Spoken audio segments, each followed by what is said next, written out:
When news happens, you'll see it happen on King 5. And now, with all the news for Western Washington, Gene Enerson and Barry Judd, meteorologist Jeff Renner, and Tony Ventrella Sports.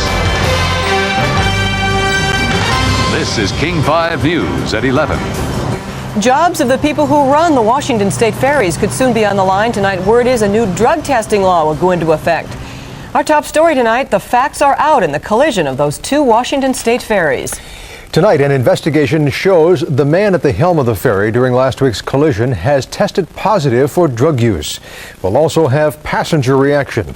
And tonight, we'll be taking a look at new drug laws that could keep an accident like the one from last week from happening all over again. Our top story starts tonight with Jim Foreman. He tells us what investigators found and what they didn't. The ferry system says tests show the man who was steering the ferry Kitsap moments before it collided with the Self flunked his drug test. Investigators say Quartermaster Dennis DeLees had used marijuana.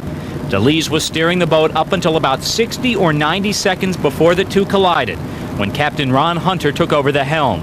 But the acting head of the ferry system says DeLees wasn't responsible for the collision. There is no reason on our part at this time to believe that the test results proving positive of Mr. DeLees had anything to do with the collision between these two vessels on Friday. Why was he relieved to the helm? It was at that time that Captain Hunter realized that the vessels going through Rich Passage, that there was a problem. So 60 to 90 seconds before the Kitsap and the Self collided, Captain Hunter relieved DeLees from the helm. But we don't know why, and the state ferry system won't tell us. That's because the ferry system may be having trouble sorting out the details themselves. Both sets of crews continue to tell conflicting stories about just what happened in Rich Passage on Friday morning. As the Kitsap passed the Self on the first foggy run since the collision, passengers were learning of the drug test. DeLees' co-workers were quick to defend him. I know the guy, and I know he's been steering for a long time, and he does a good job. He should be restricted from the boats, because that could have been he could have hurt a lot of people. This evening, as the ferries were making the Bremerton run, the ferry system was working at trying to restore passenger confidence. And that is going to be a lot harder than it was to fix the damage to the Self and the Kitsap. In Seattle, Jim Foreman, King 5 News. DeLees was unavailable for comment. The ferry service says that he has been suspended without pay and will be fired. Right now, Washington State ferry workers undergo drug screening only if they've been involved in some sort of accident or are new to the job. But that's going to change in a couple of weeks when tough new federal laws take effect. Linda Byron joins us live now from the Coleman Dock in Seattle with details on what the new laws mean for the ferry workers. Linda. Well, Gene and Barry, it's really quite simple. The new laws mean this. Every single one of the ferry system's 400 employees can expect to be tested at random for drugs sometime over the next 2 years and then for every year after that. The new laws are intended to make transportation safer on the nation's waterways. If a ferry worker tests positive for drugs, he or she will be fired, period, even if the drugs were used off work and the person's performance was not impaired. It's a realization that with the advent and the preponderance of drugs, that we just can't take that risk. The traveling public has grown increasingly nervous about transportation safety. Incidents like the New York subway crash that killed 5 people only heighten those concerns. The subway operator was accused of being drunk. In 1988, 9 people died in a commuter plane crash in Colorado in which the pilot tested positive for cocaine. But in the Washington State ferry collision, there were no deaths, no serious injuries.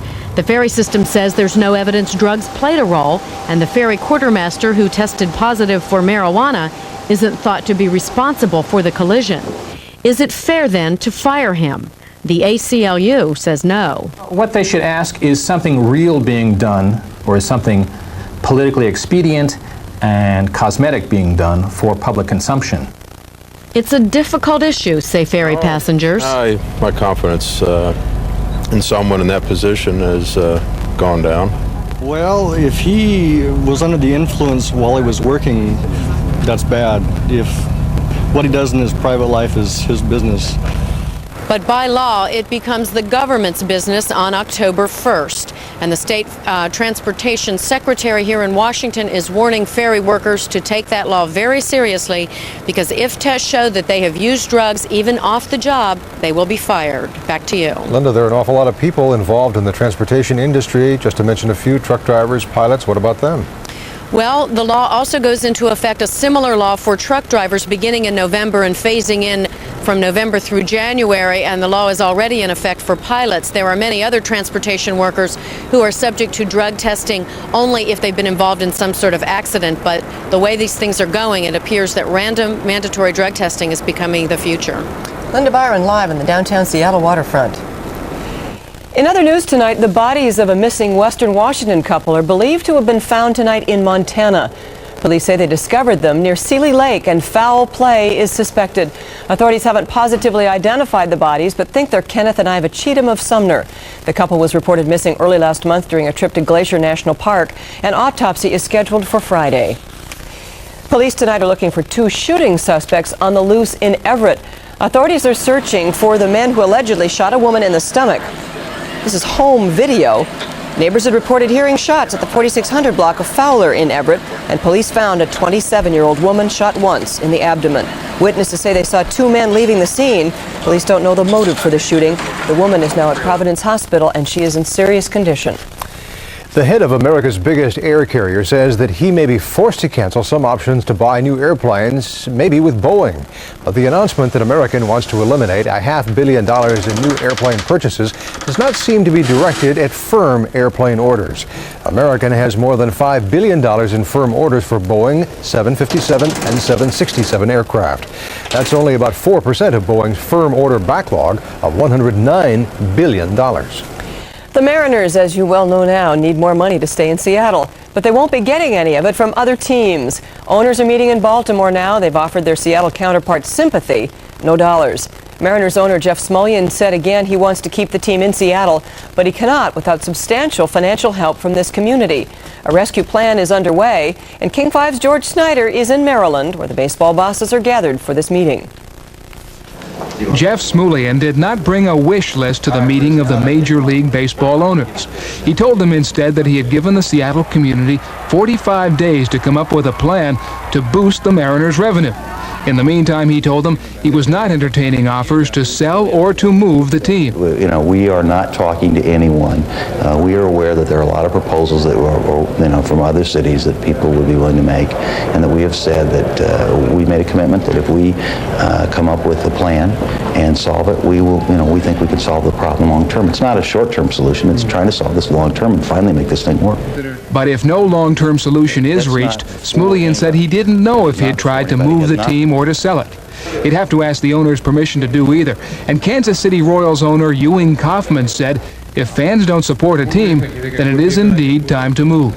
Well, if they don't support it, you're going to have to move it, because nobody can afford to keep it. Baseball Commissioner Fay Vincent said he wants all franchises to stay in the cities they are in, that he knows of no owner who wants to move a team. But if Jeff Smulyan cannot square away the Mariners' finances, he may be the owner who asks Vincent's permission to do just that. In Baltimore, I'm George Snyder, King 5 News. And there are reports tonight that Jeff Smulyan is considering giving up majority interest in his radio broadcasting empire. Ridding himself of a $40 million debt could improve his chances to refinance the Seattle Mariners. That $40 million loan due in February.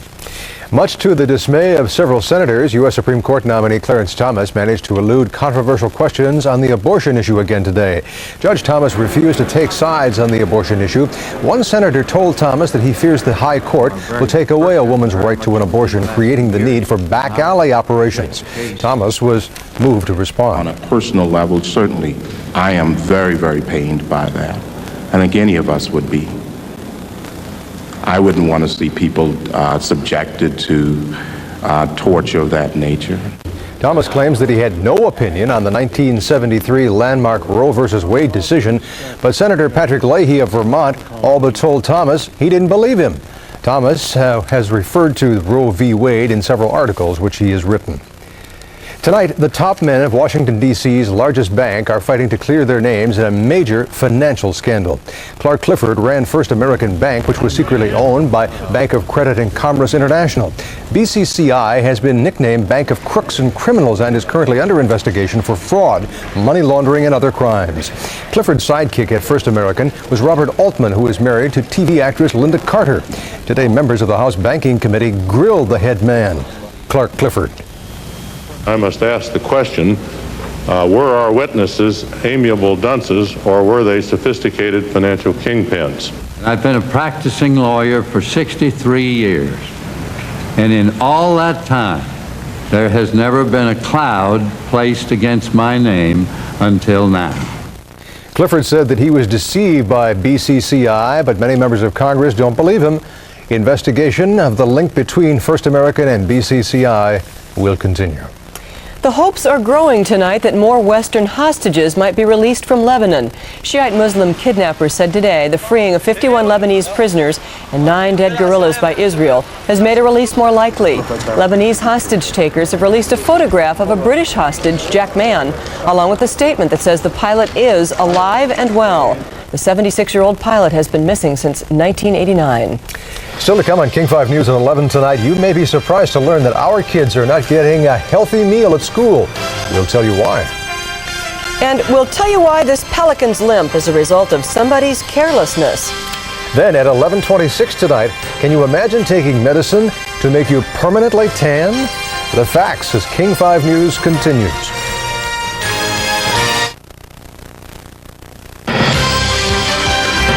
You're watching King 5 News with Gene Anderson and Barry Judge. If your kids buy a hot lunch at school tomorrow, they may be consuming high levels of fat and cholesterol. Fatty hamburgers, hot dogs, high-fat cheese and ice cream, whole milk and potatoes pre-injected with cooking oil. A lot of food in the federally subsidized school lunch program is supplied by the U.S. Department of Agriculture. The consumer group Public Voice says the government is beholden to the beef industry and dairy farmers. For decades, there has been a blatant disregard for nutrition programs in this country, whether it is inadequate funding, increased education, or policy priorities. The Secretary of Agriculture promised improvement. By fiscal year 1994, this concern of Public Voice will be behind us. Medical evidence shows too much fat and cholesterol is a major health problem for adults and children. Good news and bad news tonight for some Western Washington utility customers. The good news is that U.S. West customers will see basic service rates chopped in half on the September bill. The one-time reduction was granted because the telephone utility made more money than authorized under an agreement in 1990. Now, bad news now. A plan to save Idaho salmon could boost your electric bill here by 5%. Governor Booth Gardner's plan would increase water flows over the dams during the springtime to flush baby salmon out to sea. That means less water for irrigators and less water to generate electricity, which would drive up rates. Experts blame dams along the Columbia River for nearly wiping out 3 species of salmon in Idaho. They get eaten by the dam turbines and by predators. Careless people using the outdoors may be setting deadly traps for wildlife without even knowing it. This bird is recovering from injuries it suffered after getting tangled on a discarded fishing line with rusty hooks and heavy sinkers. The bird became infected and couldn't fly. Sigrid Ublacher has been nursing this bird back to health since late June. He has nerve damage on his leg, but the joint is intact and he has use of it. He just has a hard time putting pressure on his foot. While most of the pelican's injuries have healed completely, he still walks with a bit of a limp. A Utah dentist has teamed up with veterinarians to perform oral surgery on the most unlikely of all patients. The oral surgeon operated on his award-winning stallion, which had a painful abscessed tooth.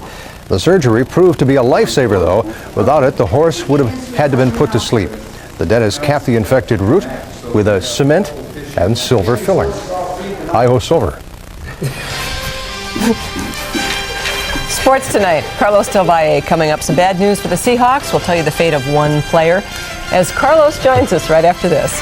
But I think we have some good news in the weather department. Here's Jeffrey. Oh, gee, Wilbur. We're going to take a look at our forecast, which calls for a little bit of a change. All that and more right after this.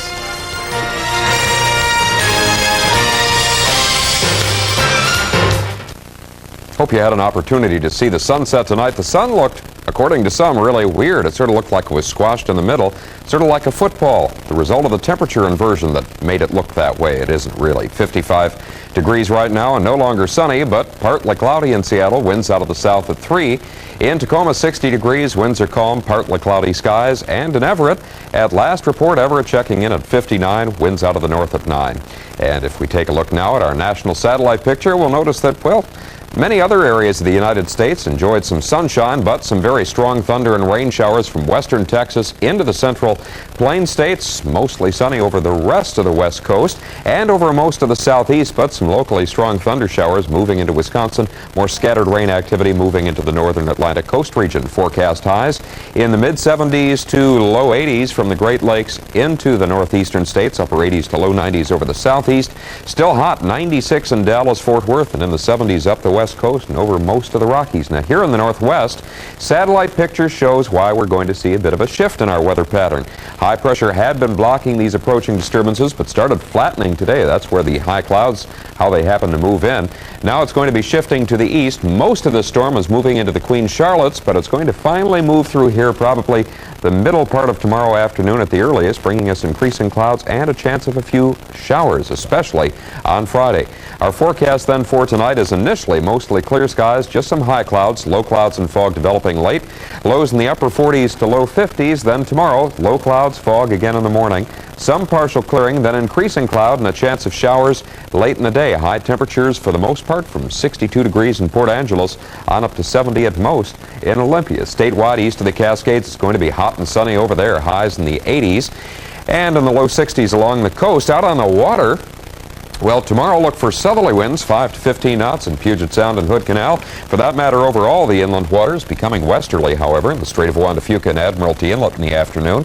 Up in the mountains, afternoon or evening showers, a snow level 10,000, dropping to 9,000 by early Friday, and the afternoon pass temperatures 58 to 65 degrees. The 5-day outlook is for a high of 64 on Friday and partly cloudy to mostly cloudy skies with showers. Saturday, partial clearing in the afternoon. Sunday, mostly sunny, and highs will be in the 70s. Monday looks good, too.